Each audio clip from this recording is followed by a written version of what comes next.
ओम भूर्भुवः स्वः तत्सवितुर्वरेण्यं भर्गो देवस्य धीमहि धियो यो नः प्रचोदयात्।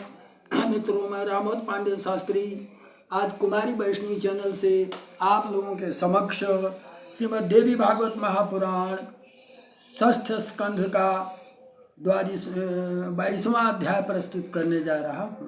प्रस्तुत अध्याय में यशोवती का एक वीर से काल केतु द्वारा एकावली के अपहृत होने की बात बताना। यशोवती उवाच प्रातरुत्थाय तन्वंगी चलिता च सखीयुता चामरैः विद्यमाना सा रक्षिता बहुरक्षिभिः। जैसा कि पूर्व अध्याय में हमने आपको बताया था कि एकावली कमल के साथ बहुत ही खेलती थी, उसको कमल से खेलने की रुचि थी और सीधे सीधे अपनी सहेली एवं अन्य अप्सराओं के साथ, रक्षकों के साथ वह चल देती है। कहाँ जाती है? गंगा के तट पर आती है। एक दिन की बात है, एकावली प्रातः काल उठ करके अपनी सखियों के साथ, अप्सराओं के साथ नदी के तट पर आ जाती है। कमलों से खेलने की रुचि रखने वाली कन्या के साथ, अप्सराओं के साथ गंगा के तट पर हम सब पहुँचते हैं। एकावली तथा चा हम जाते क्रीडा अपरेदा सहसैव सहसाइव तथा यातो दानो बल संयुक्त। तब मैं तथा एकावली दोनों खेल में व्यस्त थी। उस समय अचानक एक दानव, बलशाली दानव वहां आ गया। काल केतु रीति ख्यातो राक्षस बहुभिर्युतः परिदासी वगदा चाप बाण तोमर बाण भी। वगदा, चाप, धनुष, बाण आदि लिए हुए राक्षस बहुत से सेनाओं के साथ काल केतु वहाँ हम लोगों के समीप आ गया। दृष्टा च कावली तेन रूप यौवनशालिनी द्वितीया काम पत्नी व क्रीडा नाशु पंकजयी। वह एकावली अत्यंत रूप यौवन से संपन्न थी, अतीव सुंदरी थी। उसे देख करके, एकावली को देख करके वह जो है अत्यंत कामातुर हो गया। मयोक्तैकावली राजन को अयं दैत्यम समागत गक्षाओ रक्षपालानां मध्ये पंकज लोचन। एकावली से यशोवती कहती है, हम लोगों को शीघ्र अपने रक्षकों के पास पहुंच जाना चाहिए। हे राजकुमार, इस प्रकार विचार विमर्श करके सखी एकावली तथा मैं भयभीत होने के कारण शस्त्रधारी सैनिकों के बीच तुरंत चली आई। वहाँ आती है ये कामातुर राक्षस जो कालकेतु है, वह राक्षसों से खूब युद्ध करता है। युद्ध करके उन राक्षसों को मार डालता है और राक्षसों को मार डालने के बाद राजकुमारी को छोड़ दो और मुझे ग्रहण कर लो, मैं बार बार कहता हूँ, फिर भी वह राजकुमारी को ही खींच कर लेकर चल देता है। राक्षसों ने कहा ठहरो ठहरो, ऐसा करते हैं, लेकिन मार युद्ध घोर होने के बाद संग्राम में कालकेतु सबको मार डालता है। अंत में एकावली को लेकर चल देता है। मैं भी उसके पीछे पीछे चल देती हूँ। सापी ममागत आभिक्षम किंचित स्वस्था भवत् तदा गताम तत्समीपे तु तामाभासम पुनः पुनः। मुझे आई हुई देखकर वो भी कुछ स्वस्थ चित्त हुई, तब मैं उसके पास जाकर उससे बार बार बातें करने लगा। बार बार बातें करने लगा तो उसे संतुष्टि हुई। हे राजन, दुख से व्याकुल तथा पसीने से संसिक्त उस एकावली ने मुझे पकड़कर गले से लगा लिया और वह अत्यंत दुखित होकर रोने लगी। तत्पश्चात उस काल केतु ने प्रेम दर्शित करते हुए मुझे बात कही कि चंचल नेत्रों वाली अपनी इस भयग्रस्त सखी को धीरज बंधाओ और अपनी इस सखी से मेरी बात कहो। हे प्रिय, देवलोक के समान अत्यंत सुंदर मेरा नगर अब आ ही गया है। तुम्हारे प्रेम के कारण मैं तुम्हारा दास हो चुका हूँ। तुम भयभीत होकर के क्यों विलाप कर रही हो? हे सुलोचने अब शांत हो जाओ। ऐसा कहकर उसी उत्तम रथ में सखी के साथ मुझे भी बैठा लिया। वास्तव में एक लील बनकर के मध्य नगरम देवलोक समम प्रिय दासो अस्मित रत्या किम कस्मात् करंदसी कातर है। तुम इस तरह से विलाप क्यों कर रही हो? कथ ये नाम सखीम ते अद्य स्वस्था भव सुलोचने युक्ता माम सखी पार्श्वे समारोपे रथोत्तमम। मुझे भी उसी रथ पर बैठा लेता है। वहाँ उस दानों ने मुझे तथा एकावली को एक दिव्य महल में ठहरा कर उस महल की रक्षा के लिए करोड़ों राक्षस नियुक्त कर देता है।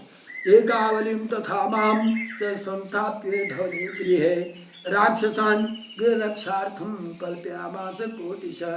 करोड़ों दानव उस महल की रक्षा के लिए लगा दिए जाते हैं। द्वितीय दिवसे सोऽथमामुवाच रहो नृपः प्रबोधय सखी बालाम सोचन्तीं विरहातुरम। कहता है दूसरे दिन उस काल केतु ने एकांत में मुझसे बुला के कहता है जसवती से कि तुम अपनी सहेलियों को समझाओ और मेरे शब्दों में समझाओ। हे सुश्रोणी तुम मेरी पत्नी हो जाओ और फिर यथा इच्छित सुख भोग करो। चंद्रमुखी अब यह राज्य तुम्हारा है और मैं सदा के लिए तुम्हारा सेवक बन गया। उसका ऐसा दुर्वचन सुनकर मैंने उससे ये बात कही, हे प्रभु मैं ऐसा अप्रिय वाक्य नहीं कह सकती, आप ही स्वयं उससे कहिए। मेरे ऐसा कहने पर काम से आहत चित्त वाला उस दुष्ट दानों ने कृष्ण उदर वाली मेरी उस प्रिय सखी से विनय पूर्वक कहा, हे कृषोदरी तुमने मेरे ऊपर कोई मंत्र प्रयोग कर दिया है। हे कांते उसी से मोहित होकर मेरा मन तुम्हारे भस्म हो चुका है। उसी मंत्र ने मुझे अब तुम्हारा दास बना दिया है, इसमें कोई संदेह नहीं है। इसलिए काम बाण से आहत मुझे अत्यंत विवश को अब तुम स्वीकार कर लो। हे रंभोरु तुम्हारा दुर्लभ तथा चंचल यौन व्यर्थ जा रहा है, इसलिए हे कल्याणी पतिभाव से मेरा आलिंगन करके इसे सफल कर लो। एकावली बोलती है, एकावली उवाच पित्राहम कल्पितम पूर्वम दातुम राजसुताय वै है अस्तु महाभाग स्वमया मनसा प्रीतः। मेरे पिता रंभ ने राजकुमार है को मुझे देने का पहले ही निश्चय कर चुका है। मैंने भी उस महाभाग को मन से वर रूप में वर्ण कर चुकी हूँ। कम कथम अन्यम भजे कांतम त्यक्त्वा धर्म सनातनम कन्या धर्म विहायाद्य वैसे शास्त्र विनिश्चयम्। मैं अपने इस सनातन धर्म को कैसे त्यागूं और मैं कन्या के धर्म का को कैसे छोड़ूं। शास्त्र में जो कन्या का धर्म होता है, पिता जिस किसी से शादी के लिए निश्चित करता है वह उसी से शादी करती है।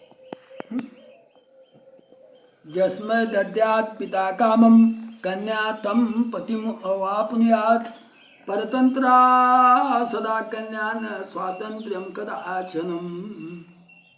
सनातन धर्म का त्याग करके तथा कन्या धर्म छोड़कर मैं दूसरे को पति रूप में कैसे स्वीकार करूं। आप भी तो शास्त्रीय नियमों को जानती ही हैं। पिता कन्या को जिसे सौंप दे कन्या उसी को पति बना ले। कन्या इस विषय में सदा पर अधीन रहती है, उसे स्वतंत्रता कभी नहीं रहती है।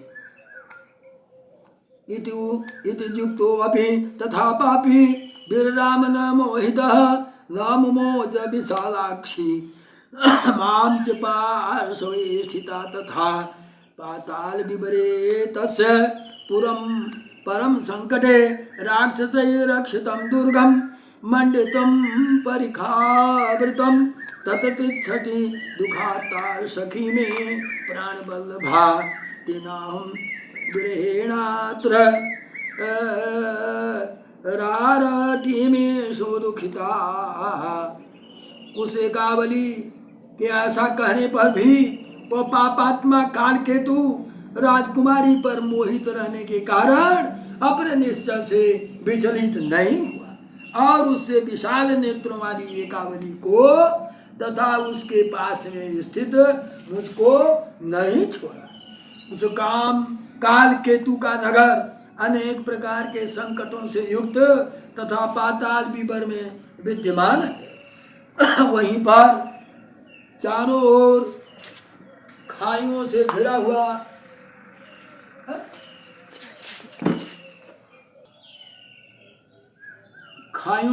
हुआ तथा राक्षसों से पूर्णतया आरक्षित उसका सुंदर दुर्ग है। मेरी प्राण प्यारी सखी एकावली वहीं पर दुख के साथ पड़ी हुई है, इसीलिए उसके विरह से अत्यंत व्यथित होकर मैं यहाँ विलाप कर रही हूँ। एक वीर ने कहा, हे वरानने, कथम त्वमत्र संप्राप्ता पुरा तस्य दुरात्मनः विस्मयो मे महान अत्र तत्त्वं ब्रूहि वरानने। हे वरानने, उस दुष्टात्मा काल केतु के नगर से तुम यहाँ कैसे आ गई? इस बात से मैं बहुत ही आश्चर्यचकित हूँ। तुम मुझसे इस विषय में बताओ। हे भामिनी, अभी तुमने जो कहा कि एकावली के पिता ने उसका विवाह है के साथ करने का निश्चय किया है, यह बात मुझे अत्यंत संदेहास्पद प्रतीत हो रही है। नाम का राजा मैं ही हूँ, अन्य कोई राजा नहीं है। सुंदर नेत्रों वाली वह तुम्हारी सखी अपने पिता के द्वारा कही मेरे लिए ही तो कल्पित नहीं की गई है। हे सुप्रभु, हे भामिनी, तुम मेरे इस संदेह को दूर करो। मैं उस अधम राक्षस का वध करके उस एकावली को ले आऊंगा। हे सुब्रते, यदि तुम उस राक्षस का स्थान जानती हो तो वह स्थान मुझे दिखा दो। उसके पिता राजा रैम्ब को तुमने यह बताया अथवा नहीं कि वह अत्यंत दुखित है? जिसकी ऐसी प्रिय पुत्री हो, क्या वह उसके हरण को नहीं जानता? और फिर उसके एकावली की मुक्ति के लिए क्या कोई प्रयास नहीं किया? अपनी पुत्री को बंदी बनाया हुआ जानने के बाद भी राजा स्थिर चित्त होकर कैसे चुप बैठे हैं? अथवा राजा कुछ कर पाने में असमर्थ तो नहीं है?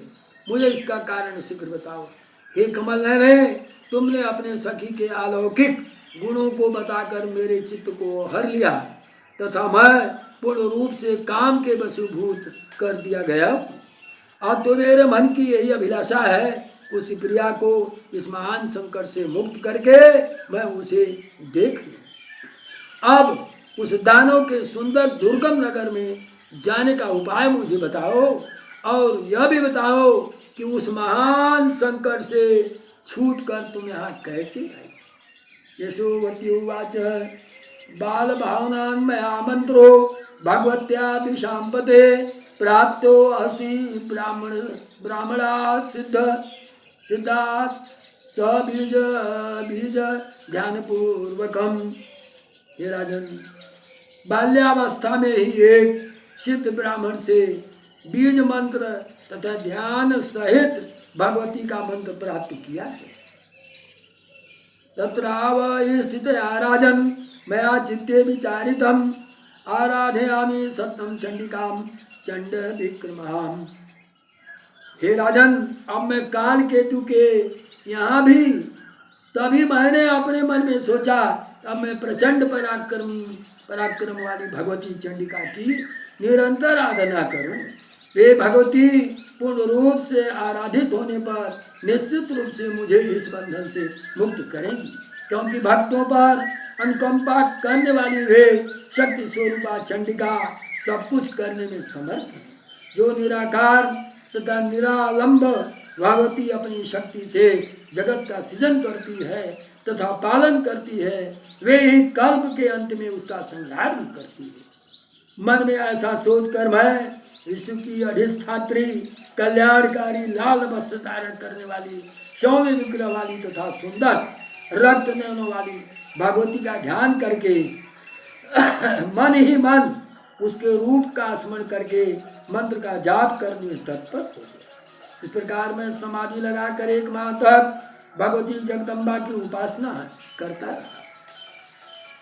तत्रावस्थिता राजन मया चित्ते विचारितम आराधयामि सत्यम चंडिका चंड विक्रमाम सा देवी सेविता कामम बंध मोक्षम करिष्यति, वही जो चंडिका माता है हमें बंधन से मुक्त कर सकती है। भक्तानुकामिनी शक्ति समर्था सर्व साधने, या विश्वम सृजेत शक्त्या पालयति एव सा पुनः कल्पान्ते संहारेति निराकारं निराश्रयाः। इति संचित्य मनसा देवीं विश्वेश्वरीं शिवां ध्यात्वा रक्तांबरा सौम्या सुरक्तनयनां हृदि। मैंने उसी माता का चंडी का ध्यान करके उस बीज मंत्र का जाप करने लगा। संस्मृत्यम मनसारूपम मंत्र जाप्य पराभवम उपासिता मया देवी मासम एकम समाधिना।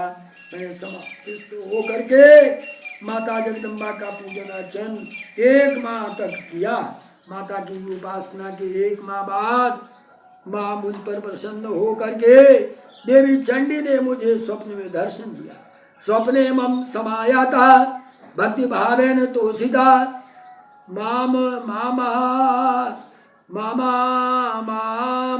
मृतया वाचा किम सुप्ता शीति चंडिका माम अहामृतया। तत्पश्चात मेरे भक्ति भाव से प्रसन्न होकर चंडी माता मुझे स्वप्न में दर्शन देती है और अमृतमयी वाणी से मुझसे कहती है, तुम सोए क्यों हो? उठो और तत्काल गंगा के मनोहर तट पर चली जाओ। वो तिष्ठयामि, उठो, तरसाम गंगा तीरे मनोहरम, उस गंगा के तट मनोहर तट पर चली जाओ। आगमिष्यति तत्रासौ हयो नृपपुंगवः, वहाँ है वंश का राजा आएगा, वहाँ है वंश का राजा आएगा। एक वीरो महाबाहो शत्रु सर्वशत्रु विमर्दन दत्तात्रेयेण मनमंत्रो महाविद्या विधय पर। वह एक वीर नाकुश का है, महान शक्तिशाली है, समस्त प्रकार के शत्रुओं का विमर्दन करने वाला एवं दत्तात्रेय द्वारा मेरी दी हुई मंत्र का वह प्रतिदिन जाप भी करता है। दासो अस्मि सोपि सततम माम उपासते अतिभक्तितः मैया शक्तिमतिम नित्यम मम पूजा परायण है। वह मेरे पूजा में आसक्ति रखने वाला, सभी प्राणियों में एकमात्र मुझे ही देखते हुए सदा मेरे ही परायण रहते हैं। हे महामती, एक वीर की ही तुम्हारा दुख दूर करेंगे। हे लक्ष्मीपुत्र एक वीर, मामेव सर्व भूतेषु ध्यानास्ते च मत्तत्परः सते दुग्धिमास्वं करिष्यामि महापति। वह है कौन? माँ सुतौ विहरंस्तत्र तौ त्राता भविष्यति हत्वा तम राक्षसं घोरं मोचयिष्यसि मानिनः। हे लक्ष्मी पुत्र एक वीर, घूमते हुए गंगा तट पर आकर तुम्हारी रक्षा करेंगे और उस भयानक राक्षस काल केतु का वध करके माननीय एकावली को मुक्त करेंगे।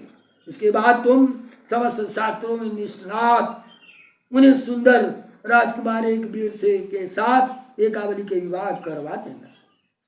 एकावली में एक वीर सर्वशास्त्र विशारद पश्चात शैव पति कार्यत्वया राजसुतः शुभ युक्त्वा अंतर्दधे देवी प्रबुद्धाहम तदैव हि कथितम स्वप्न वृत्तांतम दिव्याचार आराधना तथा। इस प्रकार ऐसा कह करके देवी अंतर ध्यान हो जाती है और ये सारी चीजों को यशोवती एकावली के पास आकर के स्वप्न की सारी बातें बताती है। स्वप्न की सारी बातों को सुन करके प्रसन्न वदना जाता श्रुत्वा सा कमलेक्षणा विशेषेण च संतुष्टा मामुवाच सोचे स्मिता। सारी बातें सुन करके उस कमल नैनी के मुखमंडल पर प्रसन्नता छा गई। अत्यंत संतुष्ट होकर पवित्र मुस्कान वाली एकावली ने मुझसे कहा, हे प्रिय, तुम वहाँ शीघ्रतापूर्वक जाओ और मेरा कार्य सिद्ध करो। जो भगवती सत्यवाणी वाली है वे हम दोनों को मुक्त करेंगी। यदि आज्ञापया तथा तया चाहम संख्या वही प्रेम युक्तया मतोपसरणम युक्तम तस्मात् स्थानदा तदा नृपः। राजन, सखी एकावली के इस प्रकार प्रेम पूर्वक आदेश देने पर उस समय प्रस्थान कर देना उचित समझकर मैं उस स्थान से तुरंत चल पड़ी। और हे राजकुमार, भगवती जगदम्बा की कृपा से मार्ग की जानकारी तथा द्रुत गति से चलने की क्षमता मुझे प्राप्त हो गई और आज मैं यहाँ आकर के बैठी और रो रही हूँ और रोती हुई आप जैसे का ही इंतजार कर रही हूँ। इति तत्कथितं सर्वं कारणं मम दुःखजं कस्त्वं कससु सुतश्चेति बरवीर यथा तथा। हे वीर, इस प्रकार मैंने अपने दुखी होने का समस्त कारण आपको बता दिया, क्योंकि आपको गंगा के तट पर आपने मुझे देखा और मेरे दुख का कारण पूछा और मैंने आपको एक एक शब्द बता डाला। अब मैं आपसे प्रार्थना करूंगी कि आप कौन हो, आप कहाँ के हो और आप अपना संपूर्ण परिचय दें। कस्तम कस्य सुतस्यति बद्वीर यथा तथा। समस्त चीज़ों को आप मुझे बताएं। और इसी श्रीमद्देवी भागवते महापुराणे अष्टादशसहस्रनाम संहितायां खष्ट स्कंधे है वीराय यशोवत्यै एकावली मोचनाय देवी स्वप्नवर्णम नाम द्वाविंशोऽध्यायः। बोलो माँ जगदम्बा की जय।